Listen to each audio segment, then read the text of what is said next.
Fala galera, beleza? Sejam bem-vindos ao Sítios Cast de número 50. Hoje vamos falar aqui sobre treinamento para criança, tá? Um dos assuntos aí mais pedidos pela galera. Tô junto com o professor Renato aí.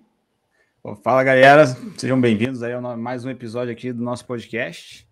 E como esse assunto de treinamento para crianças não é um assunto que eu e o Renato aqui dominamos fortemente, a gente trouxe um professor convidado aí que entende tudo do assunto, Augusto Pedretti.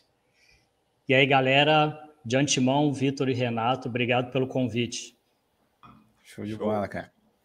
E antes da gente começar, tem algo para falar aí, não, Renato? Com certeza, né? Que a gente aqui tem que pagar nossas contas. Então, esse podcast ele é patrocinado, né, por um dos produtos que a gente mais confia do mercado, que é a certificação Sítios Trainer Pro. Então, você que é personal trainer, estudante de educação física, quer se especializar na área do emagrecimento, quer aprender a prescrever treinos de emagrecimento, e aquele treino totalmente completo, né? Incluindo, inclusive, a parte de treinamento fora de academia, a parte de treinamento aeróbio e a parte de estilo de vida, que a gente costuma dizer. Então, se você quiser fazer parte dessa certificação, fica ligado que a gente está sempre abrindo novas turmas para essa certificação. E esse ano a gente está com pelo menos 2 datas aí de turma para certificação Sítios Trainer Pro. Então, fiquem ligados aí que a gente está sempre anunciando lá nas redes sociais. Boa, show de bola. E antes da gente começar aqui sobre o tema específico, né, de treinamento para crianças, gostaria de pedir para o Augusto aí falar um pouquinho aí do começo da sua carreira aí, como é que foi, como é que é a sua graduação e tal, para a gente entender um pouco melhor aqui. Beleza. Então, de antemão, a gente já está fazendo aqui uma conexão pelo Brasil, né? Eu estou falando do Ceará. Não sei se o Vitor e o Renato já estavam sabendo. Eu estou morando aqui no Ceará há 2 anos, mas a minha formação foi toda feita aí em Juiz de Fora, né? Em Minas Gerais, que é a minha cidade natal. Então, eu sempre tive um contato muito grande com a área esportiva. Acho que é uma característica muito do pessoal da educação física de ter essa vivência desportiva ampla, mas assim, na minha juventude, o esporte que eu mais pratiquei e competi foi o futebol, e é algo que eu ainda tenho relação direta até hoje. A gente vai falar aqui ao longo da minha linha do tempo dentro da carreira de educação física. Então, eu tenho tanto o bacharelado quanto a licenciatura aí na Federal de Juiz de Fora. No finalzinho da graduação, eu ainda estava no bacharelado, eu tive a oportunidade de fazer o Ciências Sem Fronteiras em Portugal. Então, eu fiquei 1 ano lá fazendo o intercâmbio na Universidade do Porto, no Porto. E nessa altura, eu tive a oportunidade de conhecer um professor que trabalhava com futebol, que acabou me abrindo as portas para o mestrado. Então, assim que eu terminei o bacharelado e a licenciatura na UFJF, eu fui para o mestrado na Universidade do Porto, em Portugal. E o meu tema de pesquisa... Qual é o nome do professor, só para a gente saber? André Seabra. André Seabra. Eu acho que eu não cheguei a conhecer o nome dele, não, mas que a gente conhecia uma galera do futebol lá de Portugal, né? É o famoso aí da priorização tática, tem bastante lá na Universidade do Porto, né? Isso, aí você pega Vitor Frade, Júlio Garganta, essa galera toda é lá da FADEUP mesmo. E no mestrado eu estudei especificamente o futebol. Então eu peguei ali o efeito da idade relativa e fiz a relação com características morfológicas, desempenho, tática, nas categorias sub-15 e sub-17. Aí voltei para Juiz de Fora, fiquei uns 2 anos em Juiz de Fora, e o André Seabra fez a ponte para eu ir para o Rio Grande do Sul. Ele foi na Federal do Rio Grande do Sul dar uma palestra com um projeto que ele estava desenvolvendo lá em Portugal e que eu, inclusive, fiz parte do início dele, que era o futebol recreativo como uma abordagem não farmacológica para tratar diabetes, melhorar a saúde. Então, ele tinha essa perspectiva do futebol recreativo para a saúde, que era a ideia que ele está vendendo até hoje. E o pessoal lá do Rio Grande do Sul animou fazer esse projeto dele também lá na Federal do Rio Grande do Sul, e ele acabou comentando de mim, e eu fui então fazer o meu doutorado junto com o Projeto Esporte Brasil, lá na Universidade Federal do Rio Grande do Sul. E foi aí que eu comecei a estudar mais a fundo o treinamento de força para criança. Porque o SEABRA, ele tinha um projeto onde ele tinha o futebol, que era uma parceria com um clube lá de Portugal. Então, ele tinha o futebol para a saúde, futebol recreativo para a saúde, e ele tinha um outro grupo, que era o treinamento funcional na escola.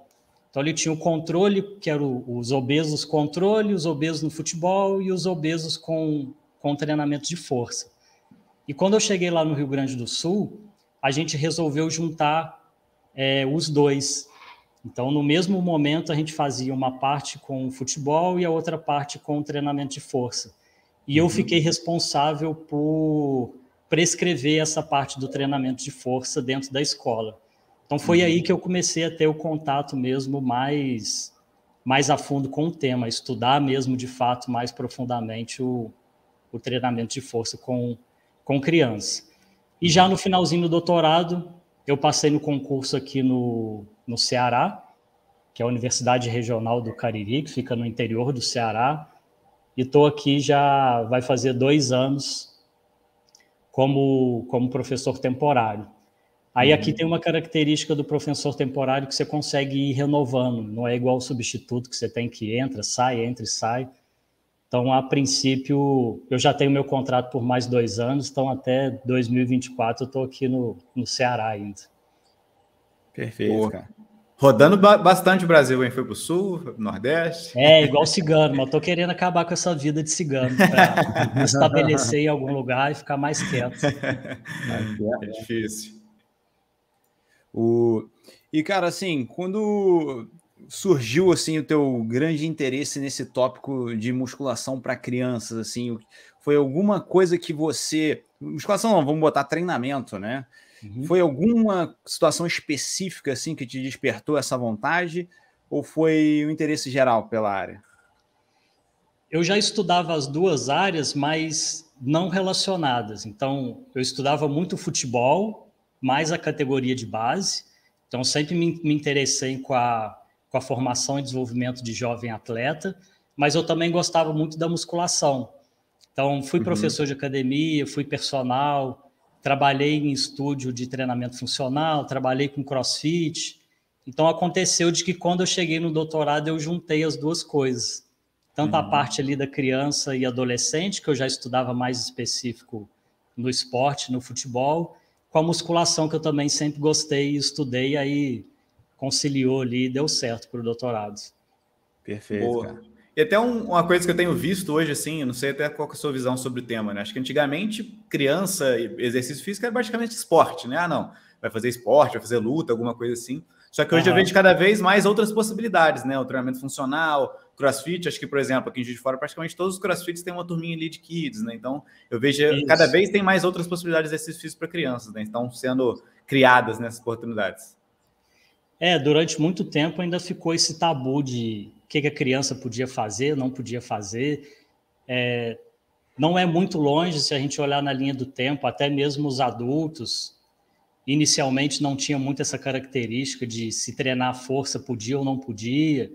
Eu lembro que na minha época de faculdade tinha uma discussão muito grande se maratonista tinha que treinar força ou não tinha, se prejudicava ou se não prejudicava.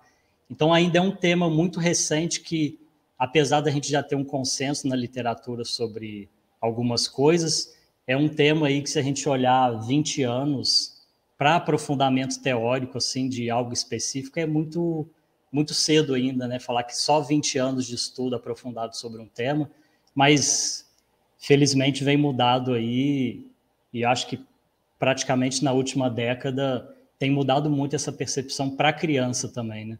Para abrir esse leque de possibilidades.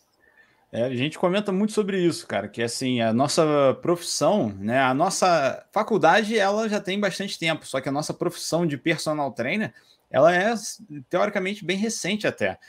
Pelo menos o auge dela, assim, o desenvolvimento dela foi muito grande nos últimos tempos, né? Eu falo assim, 20 anos atrás não se falava de personal trainer como carreira igual se fala hoje, né? Não. É totalmente diferente, né, cara? Então, com certeza, e isso aí repercute para outras áreas, como, por exemplo, segmentações de nicho dentro da musculação, igual treinamento físico para crianças e até outros grupos, igual você falou, né? Atletas, idosos, né? Antigamente, 20 anos atrás, tu falasse que um idoso tinha que ir para a academia, você tá maluco, vai lesionar o idoso, né? Mas hoje em dia já sabe que é quase que assim, inevitável. O idoso ele tem que fazer um treinamento, né? Então, assim. A gente já tem hoje até com desfechos de saúde, né? Cardiopatas fazendo musculação, e diabético, e câncer. Tem treinamento de força para quem tem AIDS. Então, a temática evoluiu muito. E eu lembro muito aí de Juiz de Fora. Eu entrei na FAEFID em 2006 e terminei a licenciatura e o bacharel mais ou menos junto em 2011. De 2006, era só aquela academia tradicional que tinha em Juiz de Fora. Se eu já pegar 2011, que foi o final da minha faculdade, já tinha tido esse boom de consultorias, que não tinha em Juiz de Fora antigamente, né? Estúdio de treinamento funcional, consultorias nas praças, aí na própria UFJF. Então, foi coisa ali de 4, 5 anos, mudou completamente o leque de mercado dentro da educação física, principalmente para o personal training, né? Esse treinamento mais individualizado, com grupos menores. Perfeito, né? E aí, já até que você falou aí, né, de bacharel e licenciatura, né, treinamento de força para criança, isso é até uma dúvida que chega para a gente algumas em relação a isso, né? Quem deve trabalhar aí, o cara que é o bacharel ou o licenciado?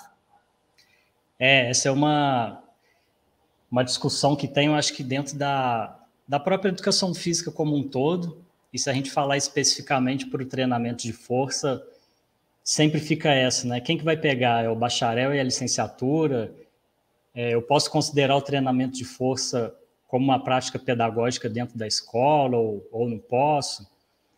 Então, a gente, normalmente, assim, em alguns cursos, eu sempre abro essa fala numa perspectiva de dar uma cutucada no professor da escola, de que ele tem que levar em consideração essas outras práticas pedagógicas, mas eu também dou uma cutucada no bacharelado, porque assim, o professor de educação física escolar, ele tem que adquirir um conhecimento em pedagogia, em novas metodologias, ele tem que se aprimorar nessa arte de instruir, de ensinar, de educar.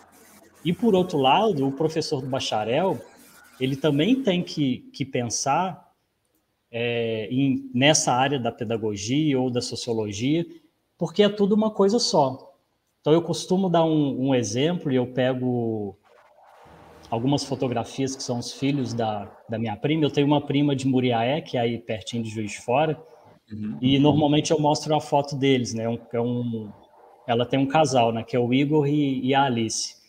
Eu mostro uma foto deles na escola, fazendo educação física. Depois eu mostro uma foto deles numa praça, que eles estão andando de bicicleta. E mostro uma foto deles que ela tem do Dia das Mães, onde eles foram junto com ela para o box de CrossFit, para treinar juntos. Aí eu pergunto para as pessoas, qual que é a diferença do Igor e da Alice para esses 3 contextos? Eles vão deixar de ser quem eles são só porque está na escola ou está no box? Então é a mesma criança. Por mais que tenha objetivos específicos diferentes na educação física escolar e no box, a gente tem que levar em consideração a fisiologia do exercício, a pedagogia do esporte, a sociologia, o treinamento esportivo. Então, independente do contexto, se a gente está dentro de uma academia ou se a gente está dentro de uma aula de educação física, tanto o bacharel quanto o licenciado tem que conhecer tudo que está por trás da criança para poder oferecer o melhor programa de treinamento para eles, né? Então, ambos podem trabalhar. E se a gente for olhar na literatura hoje, a grande maioria das pesquisas com treinamentos de força tem sido realizado dentro da escola, que é onde todas as crianças estão nessa maior possibilidade. Então, essa questão licenciatura ou bacharelado, na minha opinião, os dois têm que ter conhecimento das duas áreas, né? Então, o cara da licenciatura tem que saber fisiologia, tem que saber treinamentos, e o cara do bacharel, ele também tem que saber pedagogia, também tem que saber sociologia, para poder entregar o melhor programa possível para essa criança que ele estiver trabalhando. E aí, Pode falar, Renato. É que isso aí que você acabou de falar tem até um link bem interessante, até com um episódio de podcast que a gente já fez aqui, no podcast número 18, inclusive, que foi com o Vitor, o Sampolini. Ele é um pesquisador dessa área pedagógica, né? E ele fala muito sobre isso, como que você utiliza o esporte para ensinar crianças e adolescentes habilidades para a vida, que ele chama, né? Então, assim, você usar o esporte de uma forma, assim, igual você falou, sem desassociar que aquele ser humano ele vai ter aquelas habilidades para todas as facetas da vida, não só para o ambiente escolar, né? Aquilo extrapola. Né? Então faz um link bem interessante. Quem gostar do assunto pode até dar uma olhada depois nesse episódio também, né? Mas pode falar, Vitor, você ia falar alguma coisa? Boa, não e até pedir para ele aí, né, que estuda sobre o tema aí, comentar um pouquinho como que vem os estudos aí sobre treinamento de força, quais eram os questionamentos antigamente, como que é hoje aí. Isso, inicialmente, se a gente pegasse uma linha do tempo de como é que foram sendo desenvolvidas as pesquisas, como a gente comentou no início, ainda tinha inclusive essa perspectiva se o treinamento de força era válido ou não, até mesmo para adultos e para atletas. Isso não tarda muito, foi mais ou menos ali na década de 60 e 70, ainda tinha esse questionamento se os próprios adultos ou atletas deveriam fazer o treinamento de força. Mas para a gente focar aqui mais nas crianças, para a gente não fugir muito do nosso tema central, nessa mesma época também, que é ali na década de 60 e 70, tinha muitos estudos que chegavam à conclusão de que criança, principalmente aqui os pré-púberes, não deveriam fazer treinamento de força de maneira nenhuma. Então, eles acreditavam que, como eles iam começar a ter a sua taxa hormonal só a partir da puberdade, o treinamento de força só teria benefícios para elas quando chegassem nessa taxa mais hormonal. Então, pela década de 60 e 70, havia, vamos dizer assim, um consenso de que não deveria fazer. A recomendação era não faça treinamento de força com crianças pré-púberes. E, inclusive, foi bem no início de 1980, até a Associação Americana de Pediatria, ela publicou um artigo criticando essa utilização do treinamento de força tanto para atletas como também para crianças. E quando que começou a ter essa mudança, né? Então, se na década de 60 e 70 ninguém levava em consideração o treinamento para criança, foi também ali na década de 80 que uma outra associação americana, que é a de condicionamento e força, fez uma crítica em cima desse artigo da Associação de Pediatria, falando que eles estavam tendo uma visão muito equivocada sobre o tema e que tinha poucas pesquisas sobre o tema para eles chegarem a essa conclusão. Então, principalmente a partir ali de 1985, que começou a ter mais pesquisas voltadas para o treinamento de força para crianças e adolescentes. E todas essas pesquisas que passaram a ter ali ganharam muita força na década de 90. Então, na década de 90, começou a surgir muita evidência mostrando e desbancando nessa imagem negativa que o treinamento de força tinha com criança e adolescência, e já começou a criar uma base ali mais sólida de que o treinamento de força era possível e que esse treinamento já poderia começar até com crianças de 6 anos. Então, a partir de 6 anos de idade, já poderia estar envolvendo esse público com o treinamento. Aí, a partir dessas pesquisas da década de 90, é que começou, de fato, sair alguns posicionamentos oficiais, né? Então, teve o primeiro deles foi em 2008, pela própria Associação Americana de Pediatria, que tinha feito a crítica anterior. Ela juntou todos esses trabalhos e lançou ali as primeiras recomendações para crianças e adolescência. Então, começou a ressaltar que o treinamento de força ele tem que fazer parte dessa abordagem mais multifacetada de exercício para preparação física. Aí a própria Associação Americana de Condicionamento e Força, que tinha feito aquela crítica inicial, também lançou um outro guia, dando algumas orientações para o treinamento de força com crianças e adolescentes. Aí eu vou aproveitar e já fazer uma dica aqui de leitura para quem quiser saber mais sobre o tema. Depois dessas duas, veio também uma recomendação da Sociedade Canadense para crianças e adolescentes, e um autor que fez parte de tudo isso que eu falei de positivo aqui para trás foi o Avery Feigenbaum, que é no português bruto aqui seria Avery Feigenbaum. É o cara que mais estuda treinamento de força desde esse início lá atrás.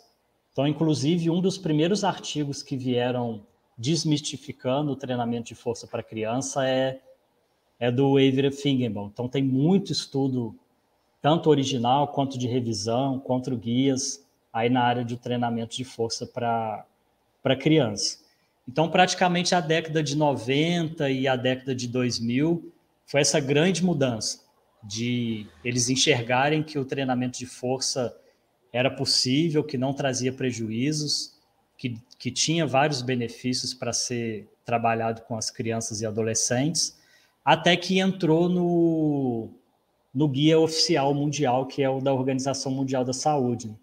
Então, teve o de 2010, que era o que a gente tinha até recentemente como o guia de atividade física principal. O de 2020 agora, que foi o novo lançamento, também ressaltou essa questão. E também aproveitar aqui para a galera que está ouvindo, se ainda não conhecer, que é o Guia de Atividade Física para a População Brasileira, né, que foi uma grande conquista recente que a gente teve.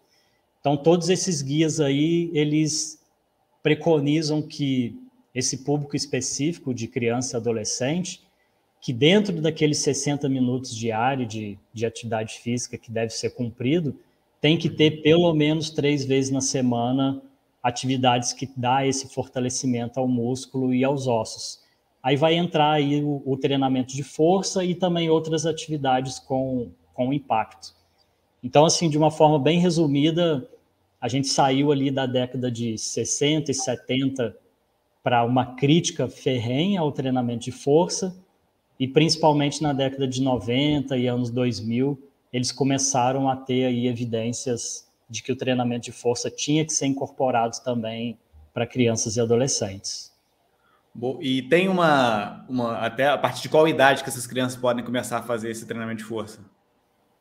Eles preconizam a partir dos 6 anos, dos 6 anos de idade, só que tendo algumas características que mais lá na frente a gente vai mencionar, que assim, de forma geral, logo no início, com 6 anos, de estar trabalhando habilidades motoras mais globais, de ser trabalhado 1 ou 2 vezes na semana. Então, amplitude de movimento pequena, volume pequeno, intensidade pequeno, até ir progredindo ao final da infância ali, que é os 12 anos da criança, onde a gente vai podendo ter mais volume, mais intensidade, com exercícios mais complexos. Mas todos esses guias que eu citei aqui já dizem que, a partir dos 6 anos de idade, a gente já pode começar a ter algum tipo de treinamento de força. Boa, legal. Pode falar, Renato. Uma associação que eu achei legal aí que você falou, né? Você falou que lá na época de 60, 70, né? Nos falava que não deveria fazer treinamento de força por causa da questão hormonal, né? Aí eu lembro sempre de um exemplo que eu vi o Steven Fleck usando uma palestra, que ele falou assim, pô, mas aí se você parar para pensar, um garoto, né, de 8 anos de idade, ele vai ter mais testosterona do que uma mulher vai ter a vida inteira, né?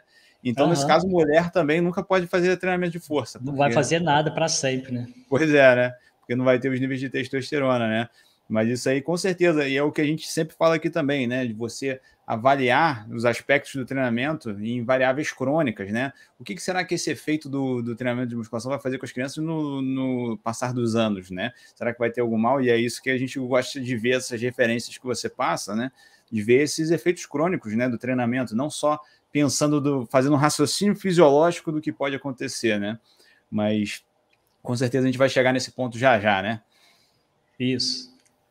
Até só, é legal dessa questão da linha do tempo, né? Que eu dou uma aula lá na City Display sobre gestantes, e, cara, a linha do tempo é sempre praticamente igual, tá? A gente tem até a gente tem como é que fala? Um artigo, né, de recomendações de treinos para gestantes que ele vai passando lá, década de 50, 60, 70, cara, é basicamente a mesma coisa. Não pode fazer de jeito nenhum. Aí, começou a surgir alguns estudos aqui mostrando que é interessante para agora ser recomendação geral, né? E eu vejo muito isso por causa que antes tinha uma falta de estudos muito grande, né? Então, muitas vezes não é mais do achismo mesmo, né? Eu lembro que quando eu era bem pequeno ainda, que eu fazia futebol na ABB, então eu sempre fiz o futebol competitivo na ABB aí de Juiz de Fora. E eu lembro que o meu irmão mais velho, ele já fazia musculação. E os professores que eram mais das antigas, ele é baixinho até hoje, né? Ainda ficava com aquela, não, seu irmão é baixinho porque ele começou a treinar muito cedo e não sei o quê.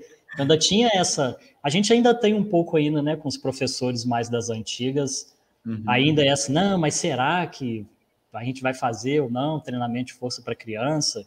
E eu lembro que quando eu era pequeno, falavam isso muito do meu irmão, né? Seu irmão não cresceu porque ele fazia musculação, né? E a gente já tem estudo aí suficiente desmistificando todas essas teorias que tinha antigamente. Tem uma análise também muito interessante dessa parte, né? Porque fazia essa teoria de que o exercício de musculação faria mal para as epífises ósseas, né? E isso impediria o crescimento. Aí tem um estudo que mostra que, por exemplo, a prática de esportes de contato, como o futebol, ele danifica mais as epífises ósseas do que a musculação. Então, se fosse assim, também não poderia jogar futebol nunca, né? Não poderia nem praticar futebol na hora do recreio, que já seria um problema para o crescimento em si, né? Então, e se a gente quiser forçar mais a barra ainda, a gente vai ter que amarrar as crianças, né? Porque se você deixar uma criança livre, ela sobe no sofá, pula no chão, sobe na árvore, desce escada, sobe escada. Então, tipo assim, a criança, só de ser criança, ela já seria prejudicial para a saúde, né? Pois é, né? E até quando que talvez isso já seja um baita treinamento, né? Teoricamente, né? É uma discussão interessante também, né? Às vezes a criança já está fazendo um certo treinamento de força ali, dependendo das atividades que ela está fazendo no dia a dia dela, né? Mas até onde isso é considerado treinamento de força ou não, enfim, né? Uma boa discussão também. E aí, até pensando nisso, quais seriam os possíveis aí malefícios, né? Possíveis problemas aí na criança fazendo aí a prática da musculação? Como a gente vem comentando durante muito tempo, acho que a principal tecla que se batia era que esse tipo de treinamento ia trazer lesão, ia atrapalhar no crescimento e no desenvolvimento da criança. Então, teve essa relação aí de retardo de crescimento. Só que o que a gente já vem observando na literatura, que a gente já tem evidências suficientes para mostrar que essa associação que se falou durante muito tempo é de forma equivocada, né? Ela está errada. Então, a literatura ela tem indicado que o que vai trazer esses riscos ou o que pode gerar uma lesão, não só nesse público de crianças, mas no público geral, é um desequilíbrio entre volume, intensidade e a frequência de treinamento, que aí vai poder comprometer aí regulação hormonal, pode comprometer também o crescimento, igual o Renato falou ali da epífise. Então, independente da modalidade que a gente está praticando, o que vai trazer esses prejuízos vai ser esse desequilíbrio de volume, intensidade e frequência. Então, esse comprometimento ele está mais relacionado às cargas de treinamento muito altas, independentemente do método de treinamento. Então, não é a musculação, não é o treinamento de força que vai gerar essas lesões. E como o Renato também comentou, se a gente for comparar diversas modalidades, a gente vai ver que o treinamento de força é muito mais seguro do que os esportes coletivos. Então, a gente tem muito mais lesão no esporte coletivo do que no treinamento de força. Então, o método em si, ele não gera esses riscos, mas a forma como que vai ser trabalhado e orientado é que vai estar trazendo esses riscos aí de lesão, né? Uhum. Essa questão da lesão ela é bem geral, né? Todo mundo acredita que para qualquer pessoa fazer musculação ali é muito lesivo, e a gente simplesmente tem os estudos mostrando aí que é um dos exercícios físicos aí mais seguros, né? Comparado a esportes coletivos, nem se compara, né? Eu acho que assim, muito se falava de lesão na musculação, porque antigamente os caras que praticavam musculação eram pessoas que não estavam bem instruídas, né? Então, realmente acabava lesionando mais, né? Mas mesmo assim, tá? Mesmo considerando que, assim, vamos supor, os marombeiros da antiga, assim, né? Que são os caras que, vamos botar assim, desbravaram as academias e faziam treinamento de força de qualquer jeito. Se você parar para pensar, o que é, por exemplo, uma partida de futebol entre os teus amigos, mas que rola aquela competitividade, né? Aquilo, cara, em termos de lesão, eu vejo que é muito maior o risco, sabe? Se você tá ali dando impacto um com o outro, e, pô, dá um carrinho aqui, você cai, você se joga, e você sai correndo, dá vários sprints. Então, assim, se você compara isso com uma pessoa que vai fazer um treino de musculação, que ele vai sentar lá no aparelho, colocar uma carga adequada, fazer... Cara, você vê que, assim, você está muito mais em risco estando lá, né? Mas é óbvio, né? Tem que ter o controle de ambas as modalidades. Se eu for olhar o meu histórico pessoal, todas as lesões que eu te citar aqui foi no futebol competitivo. Então, e como é que eu tratei todas as lesões do futebol competitivo? Com treinamento de força. Eu ia para a academia para poder tratar o que eu machuquei lá do outro lado. Então, a nossa prática profissional é que vai distinguir esse risco ou não de lesão ali dentro do ambiente, né? Totalmente. E continua com o futebol até hoje? Continuei. Aí eu mudei um pouquinho a perspectiva que eu achei muito legal, que foi até lá em Portugal. Lá eles têm, que foi uma... Como é que chama o professor? É o professor Tavares, que ele é do basquete. Eu esqueci o primeiro nome dele. Já há muitos anos atrás, ele criou lá na FADEUP o futebol científico, que é os professores contra os alunos. Só que justamente para anular essa parte de competição, de muito pegado, como o objetivo deles era o físico mesmo, né, se manter saudável, eles jogam o futebol lá, que eles chamam de futebol científico, que é na quadra de salão, mas joga com a bola de campo, e só tem uma regra, só vale gol de cabeça. Caraca. Então, não tem goleiro, a bola não sai na lateral, tem o time dos professores contra o time dos alunos, e a única regra é essa, só vale gol de cabeça. Então, você tira aquela coisa de ficar dando chutão pro gol, de ter muito contato, muda completamente a dinâmica do jogo, e foi uma coisa que eu incorporei. Eu jogava lá com eles 2, 3 vezes por semana, e depois que eu voltei para o Brasil, eu comecei a fazer isso. Fiz lá no Sul, e aqui na Urca eu ainda não tive oportunidade por causa da pandemia aí direto. Então agora eu estou no futebol dos velhos, né? O futebol científico aqui, sem contar. E aí, assim, na hora de fazer o gol, tinha gente que parava a bola na linha e se jogava de cabeça assim? Valia tem. Sempre tem, né? Sempre tem uns que faz, né? Eu adoro esses esportes aí, alternativos, já estou me imaginando que já. E era muito massa, porque tinha uns alunos que estavam na faculdade, né? Que normalmente são mais novos, e tinha professor de 70, 80 anos que jogava. Então tinha um professor lá que já estava no finalzinho de carreira, que ele já tinha seus 70 e poucos anos, que ele ficava ali só na beirada da área. Então, na hora que a gente recuperava a bola lá atrás, era só aquele balãozinho na cabeça dele, ele ficava lá só metendo gol lá na frente. Então, assim, tem a galera que corre, que está na correria, tinha os que já não conseguiam correr tanto, mas participavam. Então, era massa, era um joguinho massa. Mais democrático, né? Isso. Show, a gente falou então um pouquinho dos riscos, né? E aí, quais são os benefícios aí do treinamento de força para as crianças?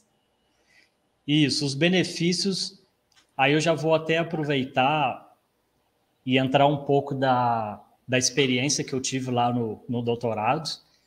A gente fez um projeto, eu cheguei lá em final de 2016, aí a gente montou um estudo piloto. Em 2017, a gente testou esse piloto nas escolas.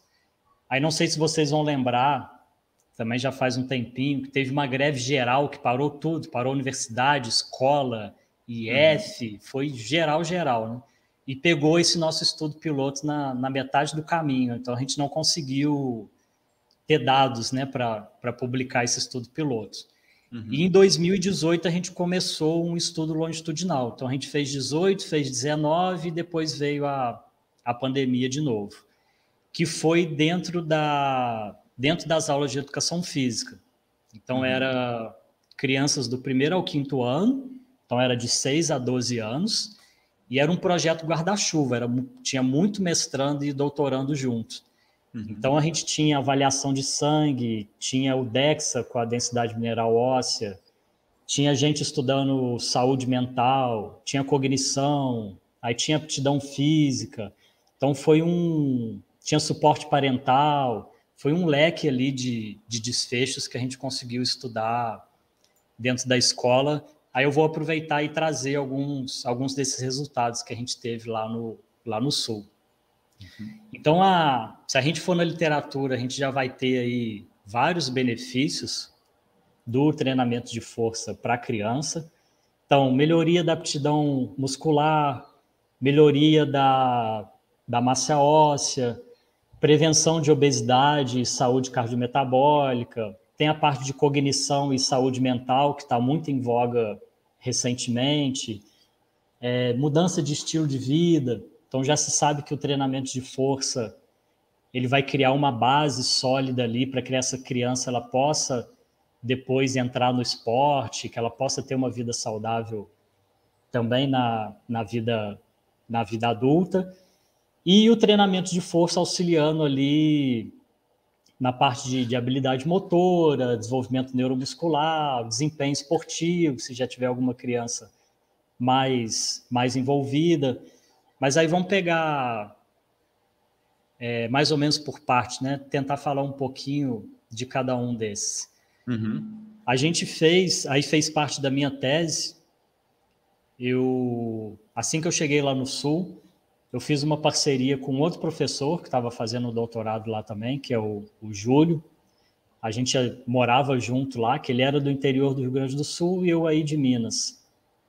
Então, como a gente morava junto e estava dentro do mesmo grupo de pesquisa, a gente acabou desenvolvendo várias pesquisas juntos.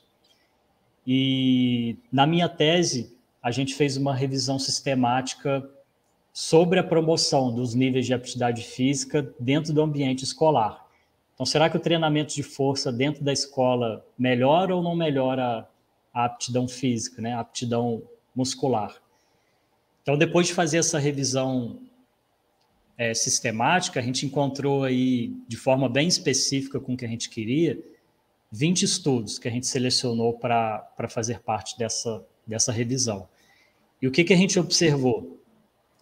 Que a principal característica metodológica dessas intervenções foi de que os programas que foram propostos na escola, de maneira geral, eles foram projetados para que essas crianças elas se engajassem em atividades ou exercícios físicos de intensidade moderada a vigorosa ou vigorosa, e que esses programas eles tivessem uma característica de trabalhar diferentes capacidades físicas. Então, num mesmo programa, conseguir focalizar várias capacidades. Então, força, potência, aptidão cardio, flexibilidade. Então, com mais ou menos 2, 3 vezes por semana, com essas atividades moderada e vigorosa, a gente consegue melhorar a aptidão física e a aptidão muscular de crianças e adolescentes. E na nossa parte prática, que foi o programa que a gente desenvolveu, que aí foi a minha tese mesmo, né, propor e testar esse programa, que a gente tem chamado ele ficou conhecido, né, a gente lançou como Profit BR. A gente fez 23 semanas de aulas não consecutivas, então eram 2 aulas semanais não consecutivas, e nos primeiros 15 minutos da aula de educação física, a gente propunha esse treinamento funcional com as crianças de 6 a 12 anos. E a gente aplicou uma bateria de teste que mensurava 9 capacidades físicas, que é uma bateria de teste lá do Projeto Esporte Brasil mesmo. Então, o que a gente conseguiu perceber?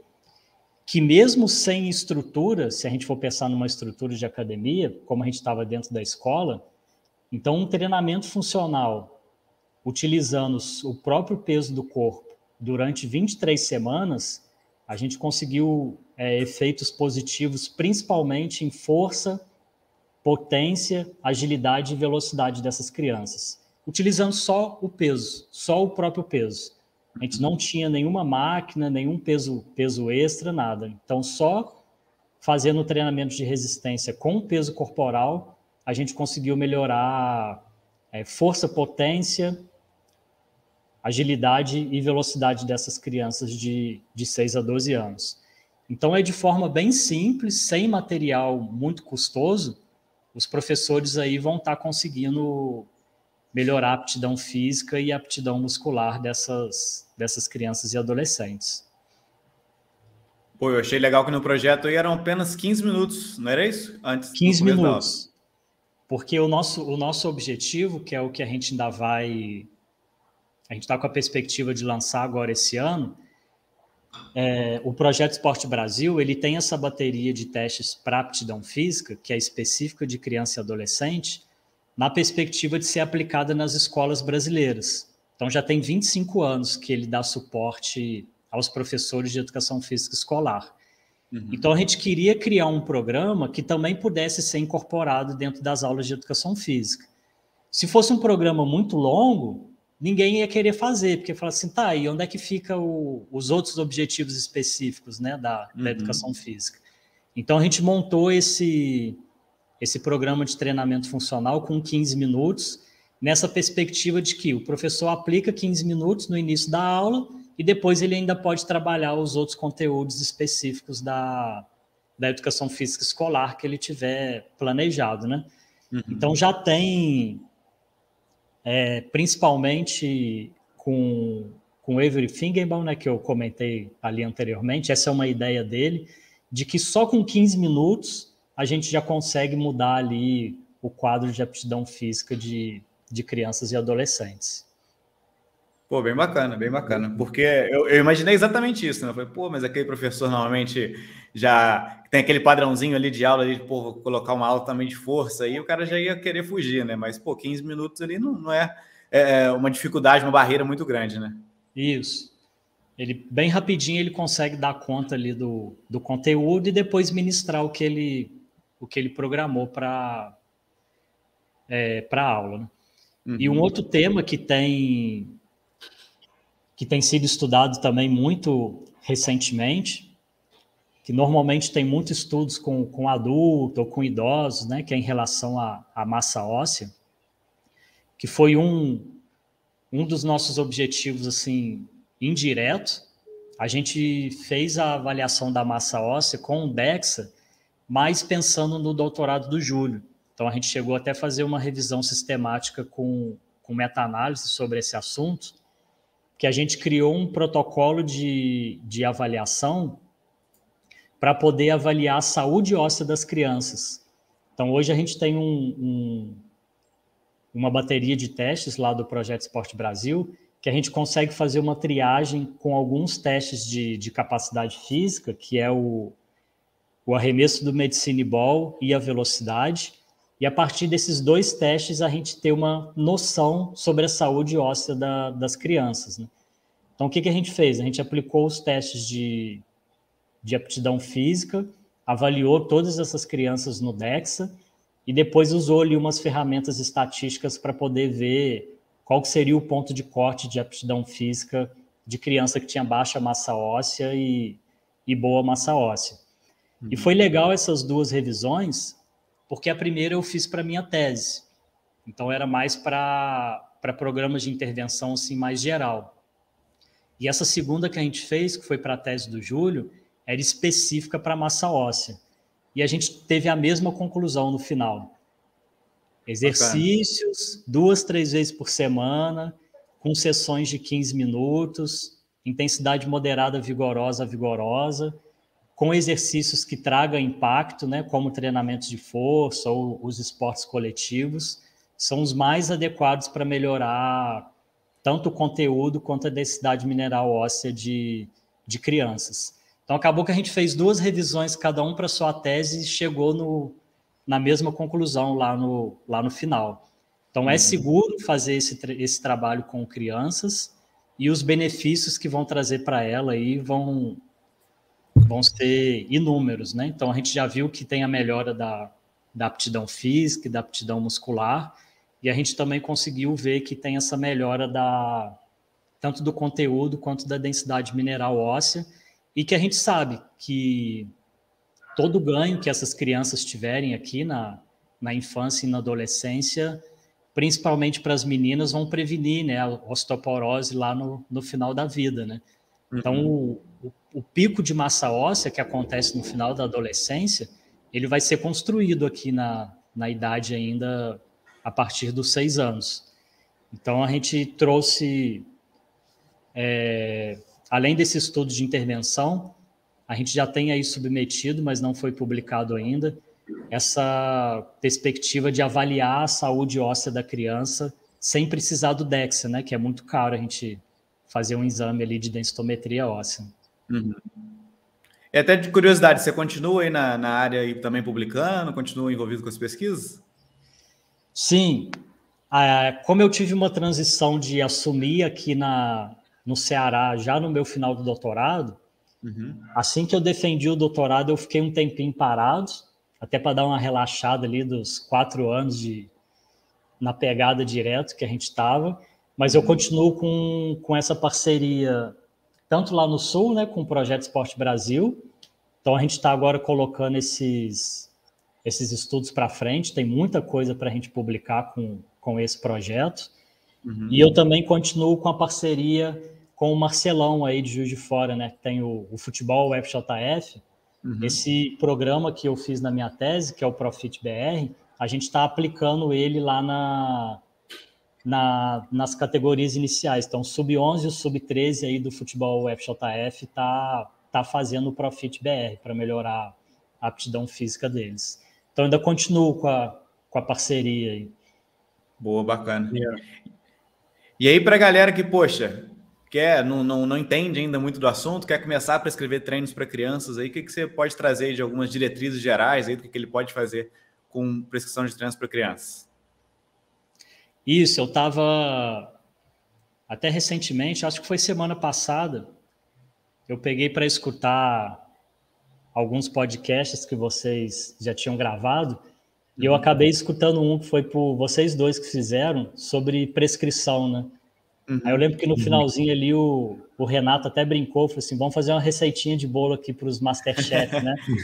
Aí, quando eu estava pensando nesse tópico de prescrição, eu lembrei desse podcast que eu tinha ouvido de vocês, né? Que é importante, eu acho que vocês estavam comentando também um pouco da insegurança, né? Acho que do personal, quem está querendo começar, o que prescreve. Exato. Então é interessante ter essas receitinhas de bolo ali inicial para a galera que tá começando. E também é importante, às vezes, para quem girou o interesse aqui, que está escutando a gente e falou assim, pô, vou começar a trabalhar com criança agora, o que eu faço? Começar com o básico, né? Com o mais simples, e a experiência, né? Que é o que eu ia comentar aqui do outro episódio. O que vai fazer o cara sair da receitinha de bolo e chegar no Masterchef é a experiência, né? Ele testa uma coisa, ele prescreve um treino, vê se aquilo funcionou, aí ele faz uma adaptação, ele muda aqui, muda ali. Ninguém sai da faculdade já no profissional ali, sabendo tudo. Então é lógico o cara ter o conhecimento teórico do que ele deve seguir, pegar essas recomendaçõezinhas básicas, e depois no dia a dia ali ele vai pegando o feeling da coisa e vai criando o próprio método dele. Perfeito. Então, um ponto que eu vou trazer aqui vai ser mais específico para o treinamento de força mesmo, então dentro da academia ali, da sala de musculação, mas vale a pena ressaltar para os ouvintes aqui do Sítios Cast que o treinamento de força, aí no caso a gente vai chamar aqui de treinamento de resistência, ele não precisa ser feito só dentro da sala de musculação, né? A gente tem uma gama de movimentos com o próprio peso corporal que a gente pode fazer na praça, na casa da pessoa, na rua. Então, a gente tem aí uma gama de métodos que vai estar melhorando os componentes de aptidão física de crianças e adolescentes. Então, TheraBand, palmar na água, o treino com o próprio peso do corpo, isso tudo já vai ser suficiente, principalmente que a gente tem visto atualmente aí nos estudos de tendência, que a aptidão física das crianças está caindo cada vez mais, né? Então, nos últimos 10 ou 20 anos aí, a aptidão física das crianças tem piorado muito, mas muito mesmo. Então, começar ali com o simples, com o básico, sem inventar muita coisa, e depois, com o tempo, eles vão conseguindo pegar essa dinâmica. Então, o que a gente poderia trazer que quem está começando agora tem que tomar cuidado, né? Logo no início. Então, qual que é o básico para eu começar um treinamento de força com criança? Então, se a gente for pensar nos exercícios, então, o tipo de exercício, a gente tem um foco mais prioritário naqueles exercícios mais fundamentais, né? Então, o agachamento, o laude, o apoio. A gente não precisa ficar preocupando ainda com exercício muito específico, de ficar fazendo só rosca e tríceps. Então, pega exercícios mais multiarticulares, que solicita maiores grupamentos musculares, né? São os apoios, os agachamentos, os exercícios para o core. Então, dá uma prioridade para esse tipo de exercício.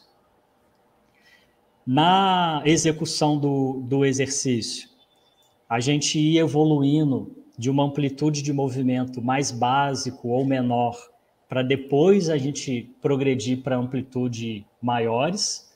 Então, a gente usa essas amplitudes de movimentos completa com o passar do tempo. Os estudos vêm mostrando, inclusive, que essa diferença da gente começar com uma amplitude menor e ir passando para amplitudes maiores até evita, né, reduz a questão dos riscos de lesões que a gente falou anteriormente. Então, quando a gente começar, pensando aqui na amplitude do movimento, começa com amplitudes pequenas, vai para amplitudes moderadas, e depois a gente vai para amplitudes completas ali, mais complexas, né? Um pouco atrelado ao tipo de exercício, se a gente pensar nos grupos musculares, então, preconizar os maiores grupos musculares, ter cuidado para trabalhar todos os músculos também. Então, isso é uma coisa que, até para adulto ou para atleta, a gente às vezes costuma ver que alguns programas esquecem de alguns músculos ali que são importantes, né?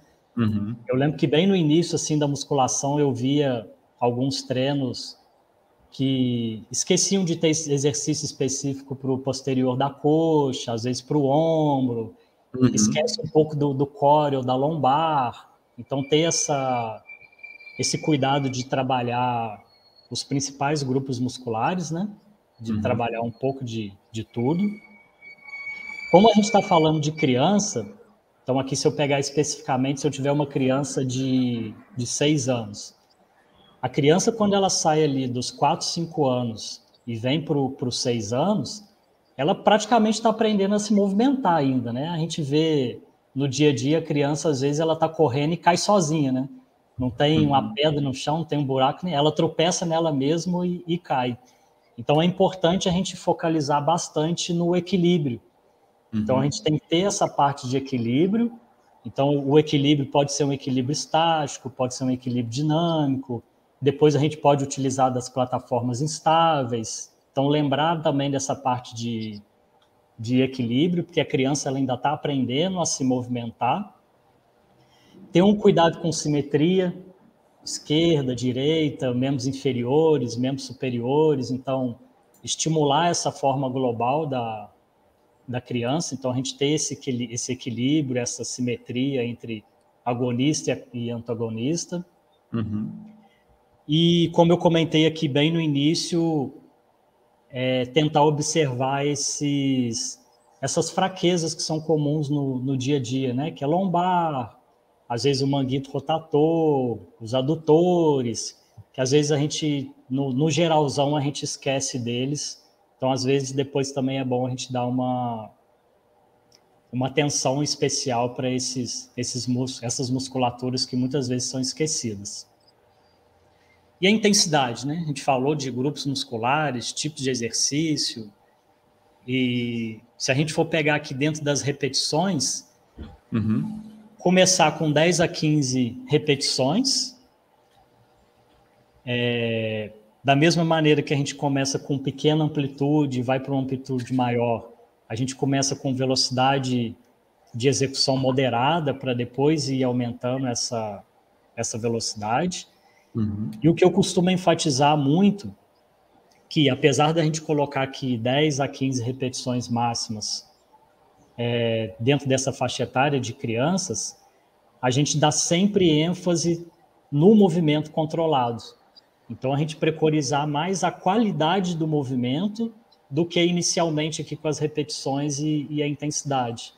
Então, só quando a gente tiver uma qualidade de movimento muito boa é que a gente começa a aumentar o volume e a gente começa a aumentar a intensidade. Então, o que a gente está falando de crianças, né? São crianças aqui de 6 a 12 anos. Então, a gente não precisa se preocupar tanto em querer colocar carga ou movimentos complexos, né? Vamos preconizar a qualidade sempre. Sempre a qualidade do movimento. Então, um movimento controlado, execução correta, percepção corporal está correta. Olhei ali, minha criança está fazendo um agachamento legal, aí a gente começa a aumentar as repetições, aumentar a carga, às vezes trocar um exercício, fazer exercícios unilaterais, a gente vai dando mais complexidade. Então, dentro dessas 10 e 15 repetições, a gente pode trabalhar de 1 a 2 séries, se pensar ali no volume. Os intervalos de descanso vai de 1 a 3 minutos, dependendo ali do programa todo que está sendo montado. Então, a gente vai ver a característica do participante, né? Quantas sessões que tem, se aquela criança era fisicamente ativa ou se ela está começando agora. Então, aquelas coisas do feeling que eu falei lá em cima, né? A gente vai, com a prática, a gente vai tendo esse feeling ali da criança e vai podendo evoluir quanto à repetição, o número de sessões, o objetivo de treinamento. E outra coisa muito, muito importante, que é isso todos os guias trazem, que se faça 2, 3 vezes por semana esse tipo de treinamento, mas principalmente não consecutivos. Então, para dar tempo da criança se recuperar e descansar para uma próxima sessão. Boa. Então, pode ser uma sessão com intensidade moderada, vigorosa, como a gente comentou ali nos estudos acima, mas tem que dar um tempo de descanso para a criança, né? Então, evitar fazer 2 dias consecutivos de treinamento de força vigoroso. Então, faz dias não consecutivos. Boa. E o que mudou muito a perspectiva, como a gente comentou lá atrás, na década de 60 e 70, que era, vamos colocar assim, como um erro metodológico, que levou muitos autores a falar que treinamento de força não servia para esse público, é a gente ter consciência que nas crianças, tanto meninos quanto meninas, aqui de 6 a 12 anos, as principais adaptações elas são neuromusculares. Então, ele vai ter ganho de força, ele vai ter ganho de resistência, mas ele não vai ter um ganho de hipertrofia tão grande quanto um pós-pubre, né? Quanto um adolescente. Então, não ficar muito preocupado em só hipertrofia, né? Pô, estou aqui treinando e meu aluno não cresce, não tem hipertrofia, porque nessa faixa etária de 6 a 12 anos a gente vai ter essa característica de adaptação maior neuromuscular, né?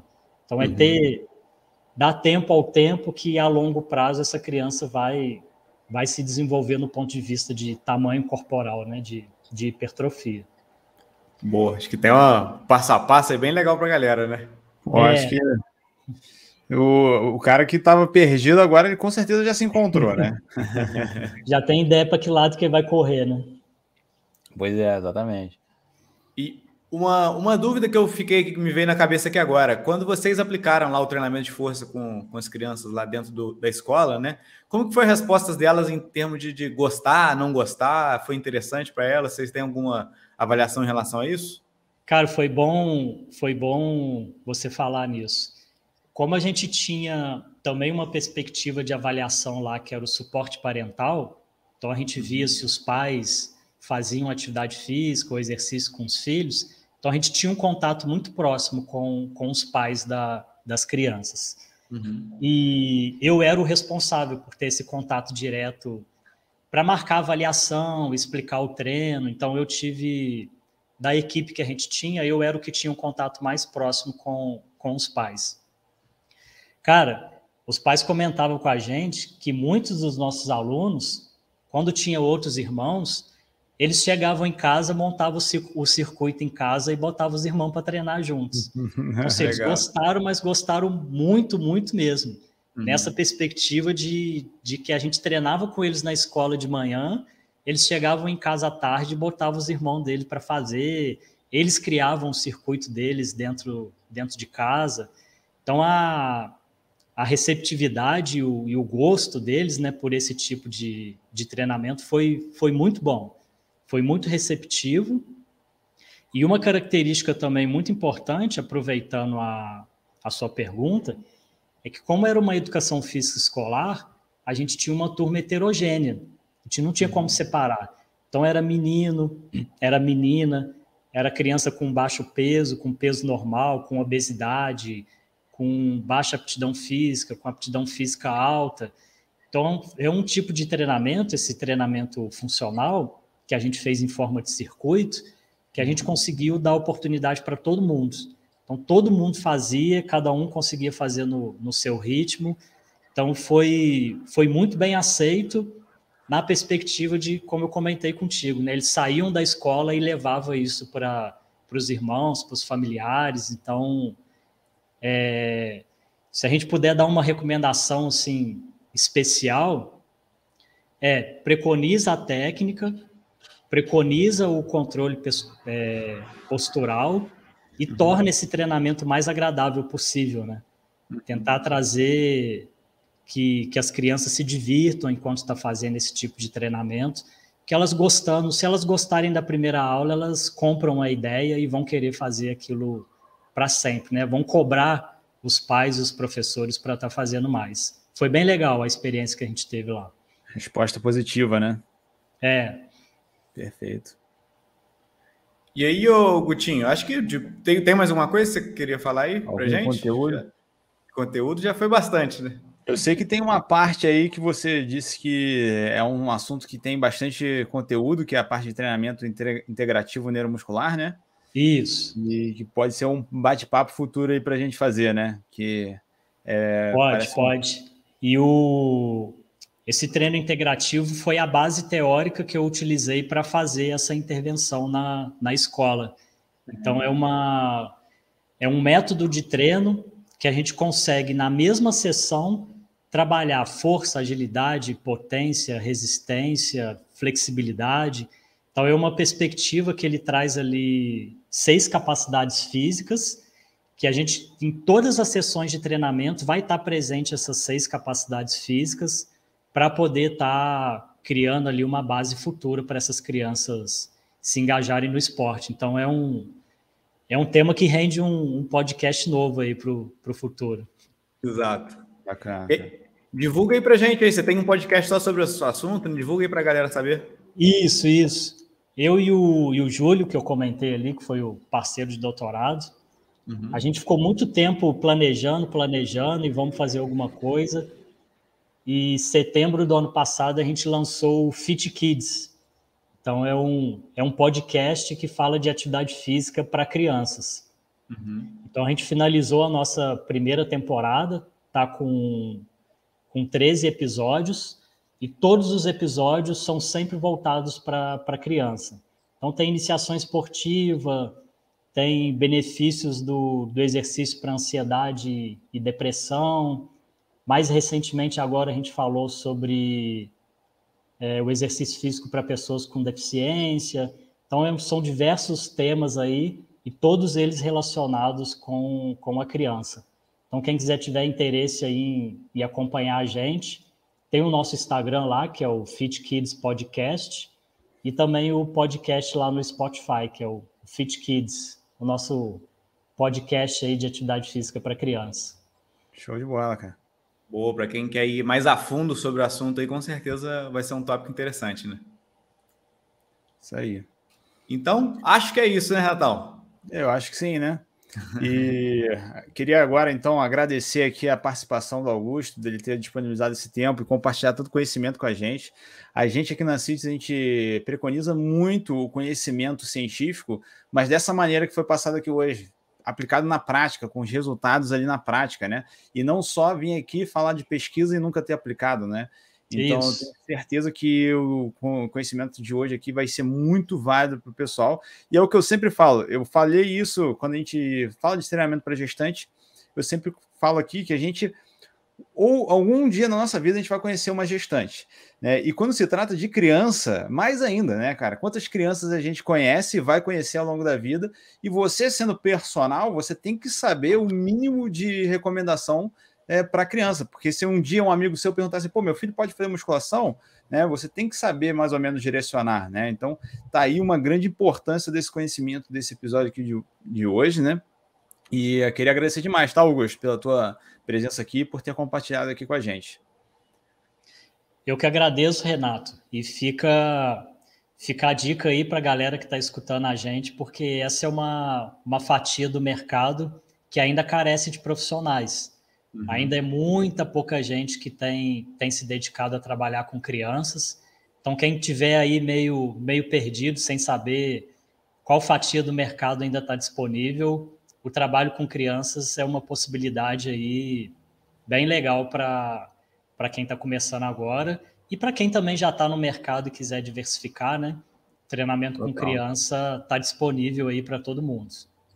Perfeito. Boa, perfeito. Fiz uma live até esses dias sobre nicho de mercado e coloquei o treinamento para criança como um dos principais, né? Eu vejo como um nicho bem interessante. Show de bola. Então, é isso, Gutinho. Muito obrigado aí pela sua participação. E a galera aí, eu vejo vocês no próximo podcast.